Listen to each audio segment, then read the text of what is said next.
The force algorithms are a specific instance of a natural language processing technology that was created in-house here at Regenstrief. It is a capability that allows us to data mine the hundreds of millions of medical records that have accumulated over the last couple of decades. We use them to capture instances where a clinician thought that it made sense to record the social services that a person may need. The FORCE project was created by Josh Vest and Katie Allen. They identified 6 barriers to care: financial problems, food problems, housing problems, employment problems, legal problems, and transportation problems. FORCE stands for Finding Other Risks and Contexts Electronically. Any of those non-clinical things that wouldn't normally be logged in the EHR in a structured way. It is widely understood that something like not having enough food can negatively impact someone's health, and they want to put numbers to it, numbers that they don't already have.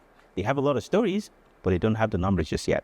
In about late 2018, 2019, we were attempting to identify ways to address what was happening in the state of Indiana as it related to opioids. We know people are showing up in the emergency room with overdoses, but could we figure out ways to intervene ahead of time? And so we started thinking about how do we get these health-related social needs out of the data so that we can start using them to help with the opioid crisis. This project wouldn't have been possible without data services, and specifically the engineers who built the algorithms, so the technical expertise, and then the data we harnessed to validate them. We started off with a term like homeless. And so you initially look for, hey, here are all these doctor's notes. Sometimes they might mention the patient's homeless. So you start off with a certain initial set of words or phrases.